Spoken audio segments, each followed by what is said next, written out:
Pizza delivery drivers off Reddit. What was the most effed up place you've ever stopped at? I once delivered to a guy living under his porch, if that counts. I drove up to the house. It's pitch black. No lights on. I look at the ticket and it says use back door. I go up the steps and no lights on. Nothing. Then I hear a voice from below me say, "Hey, down here." I look under the porch and there's a small door leading into what looked like a makeshift apartment. I had to actually crouch to get to it. Gave the guy the pizza and bounced the f out of there. This reminds me of a delivery I took once. In the special instructions on the receipt it said, "Watch out for Mexicans under the porch." There were no Mexicans. There wasn't even a porch. I worked as a delivery driver for a very small Italian restaurant pizzeria during my first semester of college. This one time I delivered pizza to a swingers party. It wasn't like on the set of a porno or anything. He straight up told me when I was like having a party because he ordered 12 pizzas. He answered that this was his first swingers party and he just wanted to be sure everyone was having a good time. Someone ordered pizzas to a funeral. There were a ton of people there, all somber and dressed in black while I rolled up in my bright red greasy t-shirt. LOL, definitely one of the most awkward experiences I've had. Grandma always loved Domino's. You just reminded me my husband delivered to an older woman who ended up dying during the time it took for him to get there after she placed the call. 20 minutes. He said he showed up as they were loading her up into an ambulance, I think, and that the family was standing around watching and he didn't know what to do, so he gave it to one of the family members, who paid for it, and left. I didn't end up delivering the pizza, but the address was an abandoned house. It was around dusk and the house was so obviously uninhabited. I could see trees growing through the windows and the backside of the house was crumbling so badly I could see to the backyard from the street. The instructions were to come around back. I double checked the address after locking my doors, called a customer a couple of times, called the store and told them what was up and why I wasn't delivering the pizza, and headed out. I mean, seriously, who would have been dumb enough to go to the back of that house? The neighborhood crack house is blacklisted from every pizza place in my city because drivers would get robbed on every delivery to that address. IDK if this counts as fucked up, but it always makes me laugh when I think back to it. I delivered pizza to a house where an older guy walks out in a robe sorta mumbling. I hand him the food, he hands me a 20. I tell him it's 24. He mumbles okay and waddles back into the house. Comes back and hands me another 20. I go to my pocket to get change and he slams the door on me. I also once delivered to an older woman who tells me to come in the side door. The food is about $34 and she hands me what I think is 40 and is really sweet, asking me how I'm doing and all that. I get back into my car and realize it's actually $60 and 2 of the 20s were sorta stuck together. I go back into her house to let her know and she says, "Oh, I know. It's for gas and whatever else you might need." I always remember that lady because it was just such a random nice thing to do and really made my day. I was delivering chicken, KFC, not pizza, but my worst stop was pathetic, really. I knock on the door. I hear a kid yell, "I got IT." He opens the door and runs up the stairs yelling to his friends, "The chicken hole's here." After which a crowd of about 8 preteens at the top of the stairs start throwing change down the stairs at me to pay for the delivery. I asked if they could hand me the money. They laugh and just throw the quarters, dimes etc harder. So I picked up the bag of food, winged it up the stairs at them. It hit the wall, and I split. Told the boss what happened, and if they call to complain I won't listen or apologize. I'll just quit if he brings it up. I found out later he did get a call and told them to get stuffed. Good boss.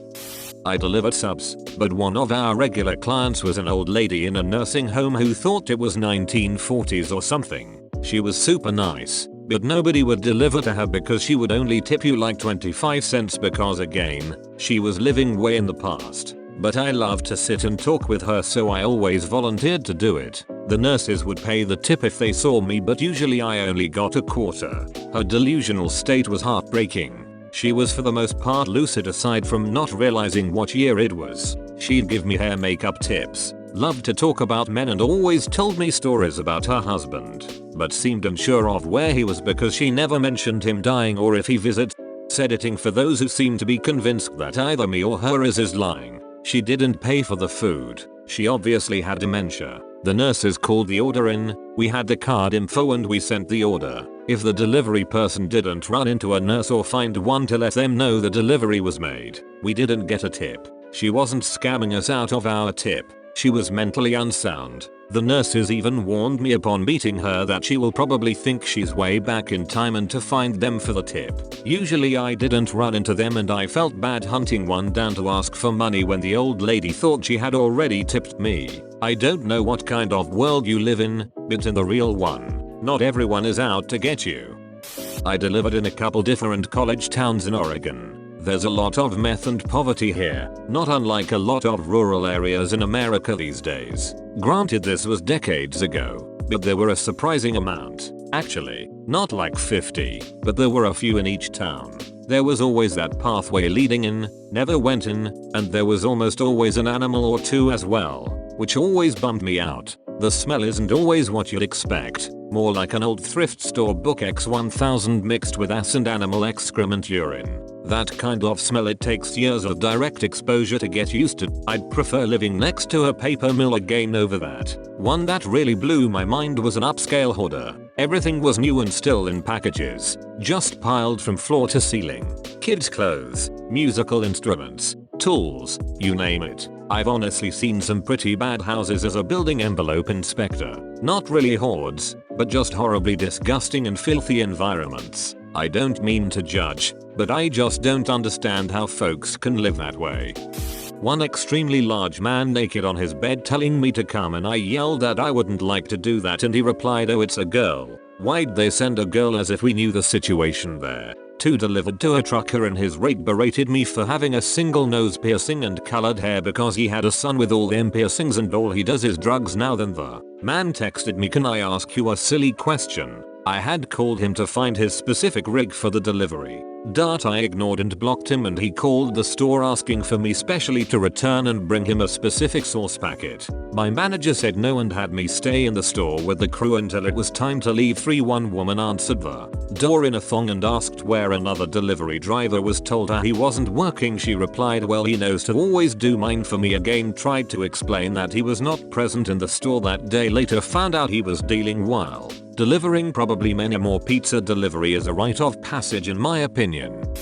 So while I was an undergrad, I worked as a pizza delivery driver. I had a delivery to a dodgy part of town with a delicious pie. When I got within a couple miles of the residence, a local sheriff's deputy got in front of me. We made all the same turns. Then as we got closer, another got in front of him and one behind me. I start freaking out a bit as I'd been smoking some weed, but carry on. Finally, we all get to the same residence, which is totally surrounded by police in riot gear, guns drawn, all that shit. I get out with my pizza and discover the house I'm supposed to deliver to is the one with SWAT out in front. One of the officers waves me off and says, "He's not gonna need that today," and they proceed to breach the door, to which I return to the car with a free pizza and get the hell out of there. They were added to our do not deliver list, but I don't think we ever heard from them again.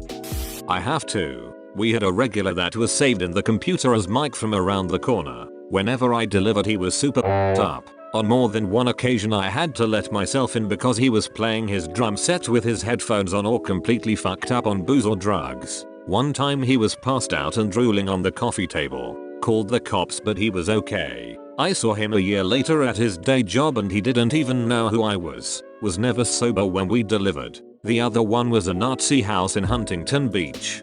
Big 4-bedroom, and the place was always crawling with white supremacists. Always answered a door without shirts and displaying tattoos. Always a style. They wouldn't tip unless you were white. The one where they tried to pull me in the house. Not coincidentally the last delivery I ever made. Are you dead now? Yeah, man. I delivered to a paper supply office back when I was 16. The manager obviously had issues when I couldn't use his coupons over a big order that wasn't applicable for. He locked me in the conference room the entire duration of the office party and eventually paid for the pizzas, but still a pretty annoying situation overall. Wait, Alfredo's Pizza Cafe or Pizza by Alfredo? I drove to the customer's house and saw that a guy was being handcuffed by the police in the front yard. I had no idea what to do, so I drove around a neighboring block a few times. When I came back, the police and handcuffed guy were gone. I didn't know if he was the customer or not, so I just walked up to the door and knocked. An old couple answered and took the pizza and paid and didn't say anything about the arrest that happened on their lawn. It was in a city with extremely low crime rate as well, so it was very strange to 17-year-old me.